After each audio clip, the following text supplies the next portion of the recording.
आपको बता देते हैं हमारे साथ रतन शारदा हैं, आरएसएस समर्थक हैं। हमारे साथ विक्रम सिंह जी हैं, फॉर्मर डीजीपी हैं उत्तर प्रदेश पुलिस के। और हमारे साथ हाजी मेहरुद्दीन रंगरेज हैं, मुस्लिम स्कॉलर हैं। आप सभी का बहुत बहुत स्वागत है। सबसे पहला सवाल तो रतन शारदा जी मेरा आप ही से है, क्योंकि तौकीर रजा ने क्या कुछ कहा वो हमने अभी सुनवाया हमारे दर्शकों को और आप उससे वाकिफ भी होंगे। लेकिन बार बार जो मोदी सरकार के विरोधी हैं वो एक ही आरोप लगा रहे हैं कि बुलडोजर जो है वो देश की बदनामी का सिंबल बन चुका है। उत्तर प्रदेश चुनाव में यही बुलडोजर योगी आदित्यनाथ के लॉ एंड ऑर्डर का सिंबल था, लेकिन विपक्ष अब ये कह रहा है कि दुनिया भर में इसी बुलडोजर से बदनामी हो रही है। और साथ ही महबूबा मुफ्ती तो ये कहती है नुपुर शर्मा से जानबूझकर ये बयान दिलाया गया ताकि मुसलमानों पर गोलियां चलाई जा सकें, उनके घरों पर बुलडोजर चलाए जा सके। आपका जवाब? नमस्कार जी। अगर नुपुर शर्मा को बीजेपी ने भड़काऊ बयान देने को कहा तो मुफ्ती को किसने कहा? वो क्यों पिछले 2-3 साल से लगातार भड़काऊ बयान दे रही है, देश के विरुद्ध बयान दे रही है, पाकिस्तान के समर्थन में जवाब दे रही है? इसका जवाब उन्होंने देना चाहिए पहले। दूसरी बात, जहाँ तौकीर रजा की सवाल है, उन मौलानाओं से जिनका जहर घोलना उनका प्रोफेशन है, धंधा है, क्योंकि उससे उनकी जनता उनके पीछे उनके सारे जो फॉलोअर उनके पीछे चलते, डर के मारे पीछे चलते हैं कि वो इनको बचा लेंगे। ऐसे लोग बचा नहीं रहे, ऐसे लोग समाज को बहका रहे हैं, समाज को गलत रास्ते पर लेके जा रहे हैं और समाज को भारत की एकता से दूर लेके जा रहे हैं। ऐसे लोगों को तुरंत कार्रवाई होनी चाहिए, ऐसा मेरा कहना है। और जहां तक ये बुलडोजर का सवाल है, कानूनी तौर पे इनके ऊपर इलीगल कंस्ट्रक्शन के इनके ऊपर नोटिस गए हुए हैं, इन्होंने उन नोटिस पे ध्यान नहीं दिया। हम जानते हैं कि भारत के अंदर गैर कानूनी जो चीजें बनती हैं, चाहे वो मंदिर हो, मस्जिद हो, घर हो, ये बड़े सरेआम बनते हैं। जो सड़क पे होते हैं तो 100 साल पुराने मंदिर भी तोड़े जाते हैं जब नई सड़कें बनती है। दक्षिण में हम देख चुके हैं, यहाँ भी देख चुके हैं, जयपुर में देख चुके हैं। लेकिन जब इलीगल कंस्ट्रक्शन और लोगों के टूटते हैं तो उसके लिए इनको दुनिया की चिंता होती है। इनको चिंता तब होनी चाहिए थे जब इन्होंने भारत के अंदर झूठे इल्जाम लगाए कि उनकी जीवन सुरक्षित नहीं है, इन्होंने इल्जाम लगाया कि सीए इनके अगेंस्ट है, जब इन्होंने इल्जाम लगाया कि यहाँ पर प्रताड़ित है। सारी दुनिया में आबादी बढ़ने वाला इनका सबसे अधिक हमारा भारत देश, इनके पड़ोस में इस्लामी देशों में सबसे तेजी से माइनॉरिटी की आबादी कम होने वाले पाकिस्तान, बांग्लादेश, अफगानिस्तान, और ये उनके बारे में कभी कुछ नहीं बोलेंगे। चाइना के बारे में कुछ नहीं बोलेंगे। यहाँ पूर्ण रूप से सुरक्षित होते हुए देश के अंदर इस तरह का माहौल खड़ा किया जब, तो इनको उस समय लज्जा आनी चाहिए थी कि दुनिया में किस प्रकार की बदनामी हो रही है, ये इन्होंने सोचना चाहिए था। इनकी बदनामी इतनी खराब है कि कुवैत के लोगों ने इनको वापस भेज दिया ऐसे लोगों को। उससे पता चलता है कि लोग क्या सोच रहे हैं। तो जब देश की बदनामी बाहर करे तब सोचना चाहिए। बुलडोजर तो इलीगल कंस्ट्रक्शन पे आज चले, मैं तो कहता हूँ 50 साल से क्यों नहीं चले, चलने चाहिए था। लोगों को पता चलता, कानून का डर बैठता। और कानूनी लोग कोर्ट में जा चुके हैं, कोर्ट में केस हार चुके हैं, दोबारा जाए, न्यायालय खुला है, बिल्कुल जाए। और अगर गलत हो तो पूरे हिम्मत से लड़े और सारी दुनिया में बदनाम करे यूपी के योगी जी को, कौन मना करता है? हाजी रंगरेज जी, इसी कुवैत की तो दुहाई दे रहे थे कि भारत को फटकार लगाई है, भारत को सबक सिखाया है, भारत को मजबूर कर दिया जो भारत का मुसलमान नहीं कर पाया। अभी जो रतन शारदा कह रहे थे, जिस कुवैत का एग्जाम्पल देकर बता रहे थे, अब कुवैत अच्छा है या बुरा है? देखिए, जो पाकिस्तान 75 साल में नहीं कर पाया वो भाजपा ने 8 साल में कर दिया।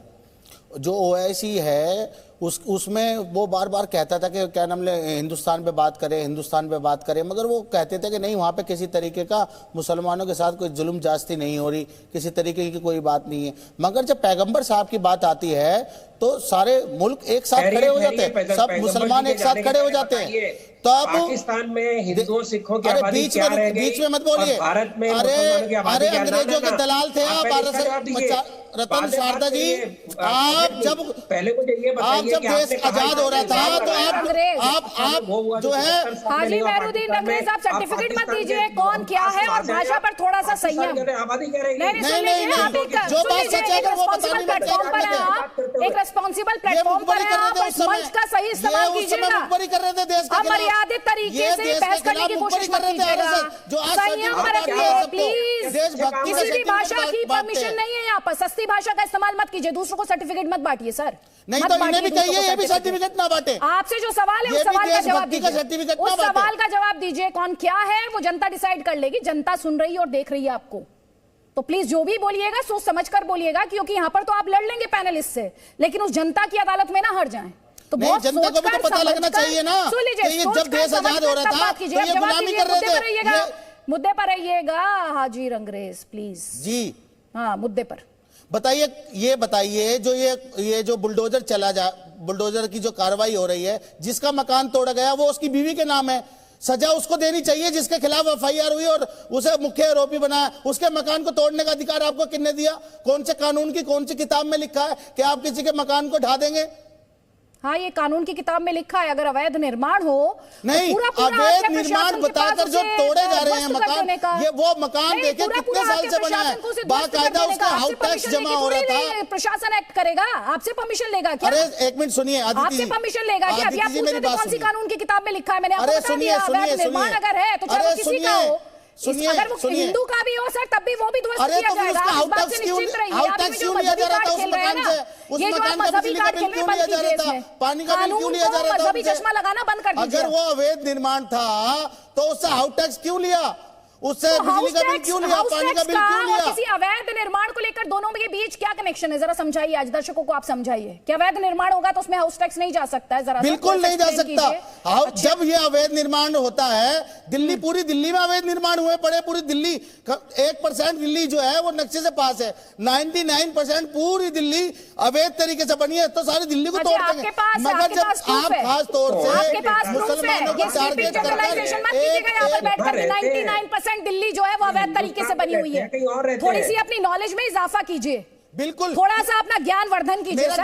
99% दिल्ली को आप ये कह रहे हैं अवैध बनी हुई है। बिल्कुल बिल्कुल बहुत बढ़िया। आपकी इस तरह की दलीलें अगर कोर्ट में चली जाएं तो फिर तो सर फिर आपको पता चल जाएगा कि धार्मिक चश्मा है या लीगल चाबू के इसके पीछे।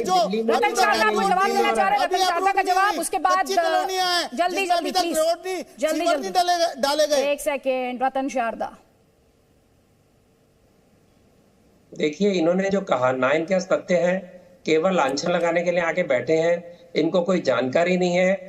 जो कार्रवाई हो रही है वो हो रही है यूपी में, और ये यहाँ पर बता रहे हैं कि यहाँ कार्रवाई हो रही है। इनको पता क्या है? इनको ये नहीं पता पाकिस्तान में 8% से हिंदू घट के 0.1% रह गए कि कितने रह गए, बांग्लादेश में 21% घट के 6% आ गए, अफगानिस्तान में खत्म हो गए, और यहाँ के में भाषण देते हैं। शारदा जी, आप वहाँ मत जाइए, बांग्लादेश पाकिस्तान वहाँ के लोग नहीं है हम। सीए में आपने दंगे फैलाए, यहाँ की बात करिए, हिंदुस्तान की, मुसलमान का केस हिंदुस्तान की बात करिए, कुछ नहीं था। वही फॉर्मूला आज आप अपना रहे हैं, यही फॉर्मूला हमने रोहिंग्या मुसलमानों के लिए अपनाया था। अब लगातार ऐसे फॉर्मूले अपनाते हैं कि देश में शांति रहे। ये फॉर्मूला शाहीन बाग फॉर्मूला है, ये सीए का फॉर्मूला है कि ऐसे हालात खड़े करो कि दंगे हो, ये स्वीकार करना पड़ेगा आपको। यही फॉर्मूला रोहिंग्या के बारे में था। रोहिंग्या पे बड़ी दया थी, भारतीय जो वहां से भाग भाग के उन पर दया नहीं थी। यही आपका हाल था सीए के समय। झूठे कानून को झूठा बताकर आपने सारे देश में अशांति फैलाई, आपने दिल्ली में दंगे करवाए, कानून तोड़े, और आज आप यही बात यहाँ करना चाहते हैं। अगर आपको कानून पे विश्वास है तो आपने नुपुर शर्मा के आपके लोगों ने जब फांसी का उनको सरतन से जुदा कहा, आपने किसी ने क्रिटिसाइज किया? आपने कहा गलत हुआ? नहीं कहा, क्योंकि आप उनके साथ हैं। जब आप कानून व्यवस्था को धता दिखाते हैं, संविधान को धता दिखाते हैं और यहाँ के उपदेश देते हैं, तब ये याद रखिए कि इस देश में शरिया नहीं चलता। जिनको शरिया चलाना था पाकिस्तान चले गए थे, इस देश में संविधान चलता है। तो आप संविधान के हाथ से जाते नुपुर शर्मा के पास, आप यहाँ उसका केस लेकर जाते कोर्ट में, आप उसको जगह जगह लटकाने की बात करते हैं, उसको मारने की बात करते हैं, उसके नाम पे देश में दंगे करवाते हैं। ये आपका संविधान पे विश्वास है? ठीक है, जल्दी से। Presenting B News app available on Google Play and App Store. Download it now.